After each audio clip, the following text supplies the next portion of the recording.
What is going on, guys? Brand new video here with you today, and it's a little bit of a different one. I'm asking for some help this week. So we're in the new place, we've got lots of plans, but I'm a little bit stuck in the middle with what to do, and I think you are the right people to ask. So as you can see, we have games consoles. We have the PlayStation 5, Xbox Series X. And I have loaded up some games onto the Xbox via Games Pass, like the Batman Arkham trilogy, the new Assassin's Creed trilogy, so Origins, Odyssey, and Valhalla. I've re-downloaded Fallout 4. I think that's it that I've downloaded at the minute. But I've also got some old Xbox games up here that I might throw in and replay, like Watch Dogs, which is one of my favourite games of all time. So what my plan is to stream myself playing these story games. And then I take the stream footage, I take my thoughts after I've replayed the game or played the game for the first time to put a review together. And that then covers me on both video front and stream idea front. The big question I have for you lovely people is, what other games do you want to see? I don't mind buying a game if there's enough demand for it. If one person's just like, please play this really obscure game, I might not bother.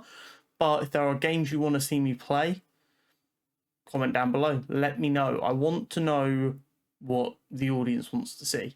Doesn't mean I will definitely play it, but if I know what you guys are thinking of, it might just be a case of I considered it a while ago, decided not to do it, and you guys are like, oh, we'd love to see that, and then I'll do it. Me and the boys are playing lots of multiplayer games. That is not going to stop, hopefully, as far as I know.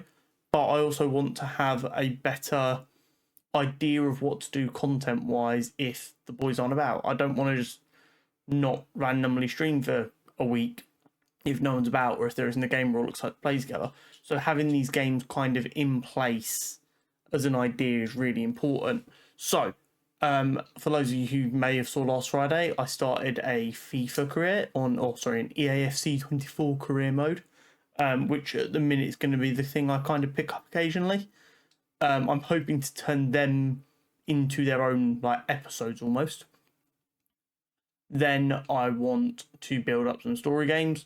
My hope is to have them kind of be a specific stream I do at the weekend, Saturday or Sunday solo streams kind of vibe.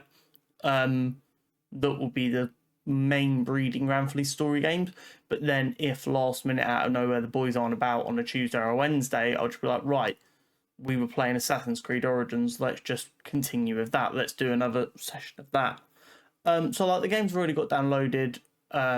I like with how much availability people have at the minute, I'll probably be able to like last them for most of the rest of the year, especially with them being such large open world games that I put a lot of time into. But if there is anything specifically you would like to see from me in the future in that respect, please do. Now, on to the second part of the video. We have had some big drama surrounding Xbox. They have shut down a bunch of their studios, which is kind of weird. So this is a bit of a two-part video.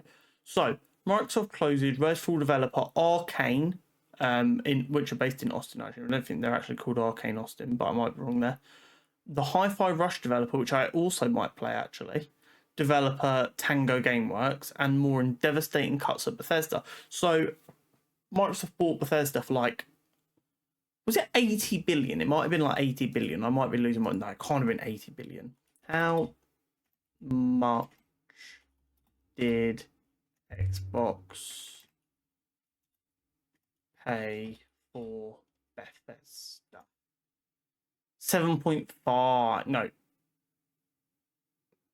Yeah, no, 7.5 billion. Yeah, that sounds more like it.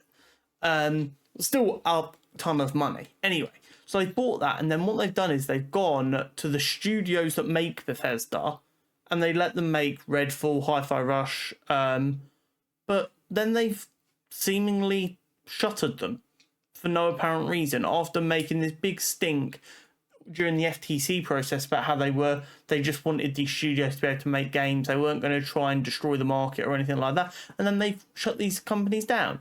I know Redfall wasn't great, but seemed a bit hesitant to shut a studio for one bad game. Hi-Fi Rush was like critically acclaimed, successful game that's now been released onto PlayStation and has done quite well over there as well, as far as I know.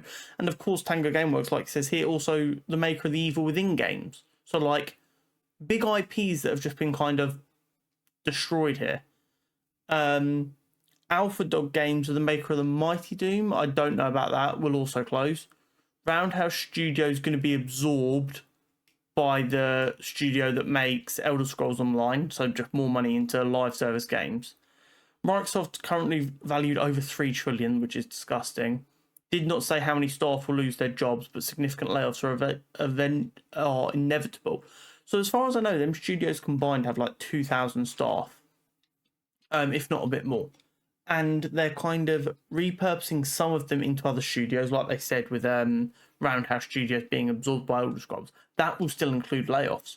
So I think, like, based on what I've seen on Twitter, and again, this is all speculation at this point, only maybe like 300 or 400 people are being moved across of like the 2,000-ish that are losing their jobs, or at them studios that are being closed, which is like 1,600 people losing their jobs, which is just horrific when Microsoft have posted like record-breaking profits.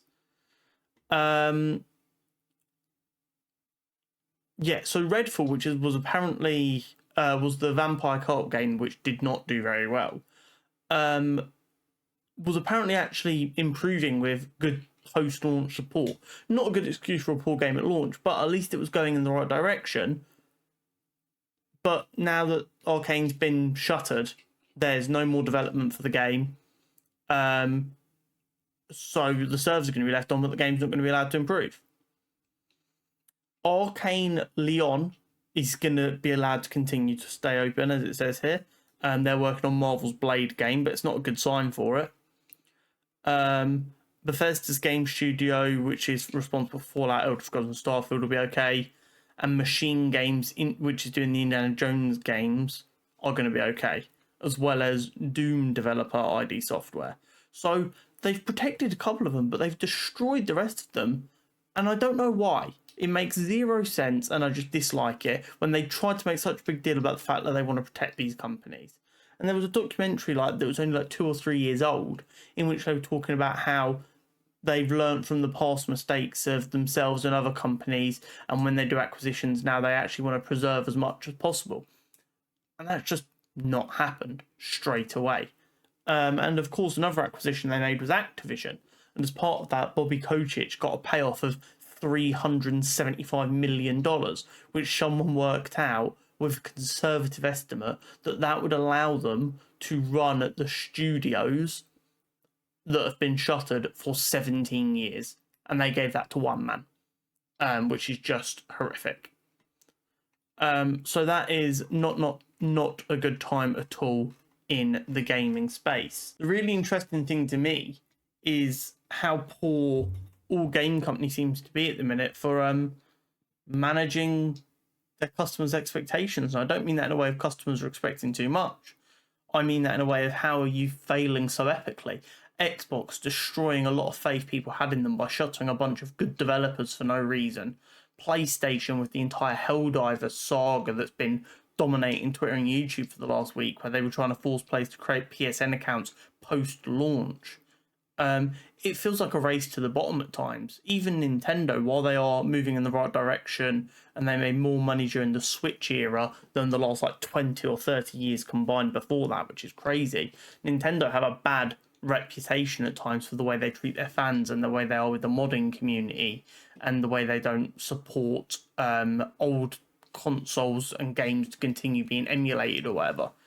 But it's just crazy. It feels like a race to the bottom at the minute, and it's kind of scary. There's a lot of discussion about, if you want to protect studios, make sure you buy their games. But as consumers, we're sold on the idea of Game Pass so that we don't have to spend loads of money, and apparently it doesn't matter, because Hi-Fi Rush did really, really well on Game Pass, and they still got shut down because of it. So, the best thing I think we as a community can do is voice our displeasure at these decisions. And don't accept, this is hard for everyone, because at the end of the day, Phil Spencer still is going to earn his hundreds of millions of dollars this year or whatever his in salary is. I bet it's crazy big. And he doesn't have to worry about his job. And even if he does decide to leave Xbox as a CEO, he will just get picked up by another tech company where he'll earn loads of money again as the CEO. What I will say is, hopefully, these developers land on their feet. I have nothing but best wishes for everyone involved. Even if you don't like some of their games, that is no individual developer's fault. So we should all support them and hope they manage to land on their feet. It's scary times in the game industries with layoff. It's just I'm pretty sure last year was the worst ever year for game developer layoffs or layoffs in the game space. And I'm pretty sure as of like February, we were already 80% of the way there again. So I assume with this round of layoffs and stuff that's happened since February, we're probably well past that now. And we're only 5 months into the year. So that is terrifying. But make sure you support games that you enjoy. Make sure you scream and shout at publishers like Sony and Xbox or Sony and Microsoft rather, when they make horrific decisions that hurt the gaming industry. And keep an eye out for any of these developers that might go on to form little indie companies. If you're a big fan of like the Evil Within series, maybe look at where a lot of the Tango Gameworks people end up, and see if they're making games similar to that you want to play. Or if you loved Hi-Fi Rush, look at where some of them developers go and see if they end up making a spiritual successor to that kind of game. But that's it from me. As always, make sure you like and subscribe, and I'll catch you next week. Peace.